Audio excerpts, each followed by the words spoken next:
What if almost everything you have been taught about reality is backwards? So it's not wrong, but it's backwards. Because most of us were taught to look at reality first, and we look at our circumstances, and we look at our bank account, and we look at our relationships, and we look at our body and our jobs, and then we decide what's true, right? So we look at what's happening, and then we say, this must mean something about me. So if the relationship isn't working, maybe I'm not lovable. And if the money is not there, maybe I'm not successful.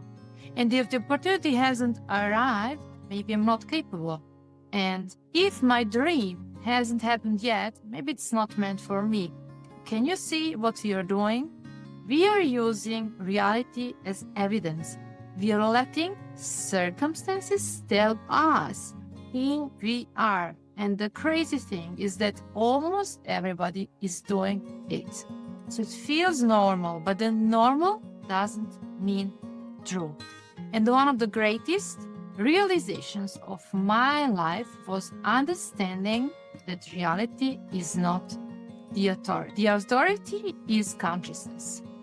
Now, when I say consciousness, some people get a little nervous because they think we are getting too spiritual here. And maybe not.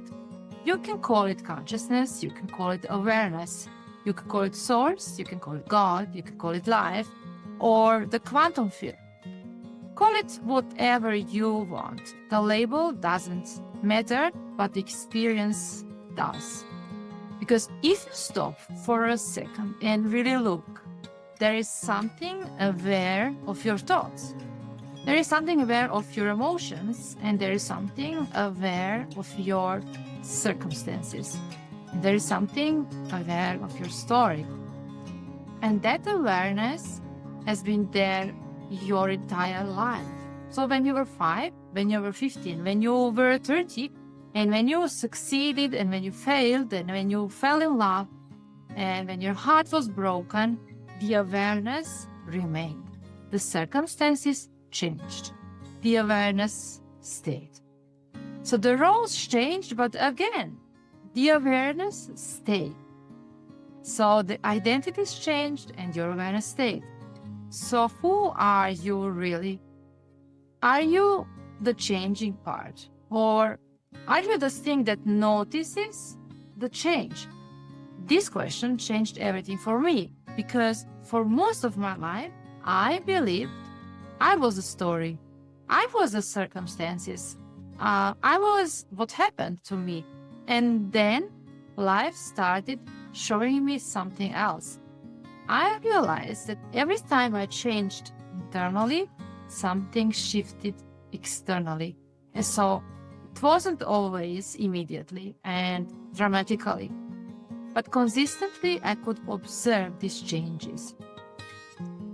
For me as an architect, this was a big fascination, because architects understand something most people forget. Every building is created twice. First is an idea, then as a structure. First is a blueprint, and then it becomes a building. So nobody walks onto an empty piece of a land and says, hey, let's just start building and see what happens. There is a design, there is a vision behind it, and intention. Something invisible that exists before anything physical appears. And one day I asked myself, so why would life be any different? Why would reality itself be different? Why would we assume that the visible world is the source? So what if the visible world is the result and the outer world is the building and consciousness is the blueprint? Because if that's true, then everything changes, everything. Because now we are no longer victims of circumstances, we are participants in creation. I know that can sound like a big statement, but stay with me. Let's make it practical. If I believe I'm not enough, what happens? Do I walk through the world the same way as someone who believes they're enough? No, of course not. I make different decisions. I speak differently, and I tolerate different things. And I notice different things. I attract different experiences, people. I also interpret events differently. So even before we talk about energy or manifestation or consciousness, we can already see that identity shapes experience. And here is where it gets really interesting. So most people never question their identity. They question their goals, they question the relationships, they question their careers, but they rarely question the identity that is creating all of it. They just assume it's true. I'm shy, I'm unlucky, I'm anxious, I'm broken, I'm too much, I'm not enough, I'm behind, I am invisible. And says, who? Who decided that? Was it you? Or was it something you learned? Because there is a big difference. And this is where I believe so much of human suffering begins. We confuse conditioning with truth. We confuse a learned belief with who we are. And we confuse a chapter with the entire book.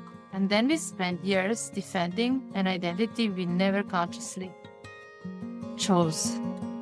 So I want to ask you something. Who would you be without the story? And who would you be without the labels? And who would you be without the opinions? Without the limitations? And not who would you become, but who would you be? Because I don't think this journey is about becoming somebody new. It's about remembering that existed before the conditioning arrived, and remembering that existed before somebody told you what was possible for you. And when I look back at my own journey, I can see this so clearly. There were moments where life seemed to be falling apart, and there were moments where circumstances looked completely different from what I wanted, and moments where it would have been very easy to let reality to define me. And yet, those moments became invitations. The invitation to stop asking reality who I was and start deciding, because that is what creators do. Creators do not wait for evidence. Architects do not wait for the building before they draw the blueprint. They decide first, that they build. And what if that is exactly what consciousness is asking us to do? Not to ignore reality, and not to pretend, and not to deny, but stop worshipping it. Stop treating circumstances as the final authority, and stop asking the mirror what it wants to reflect. Instead, become aware of the image we are holding inside.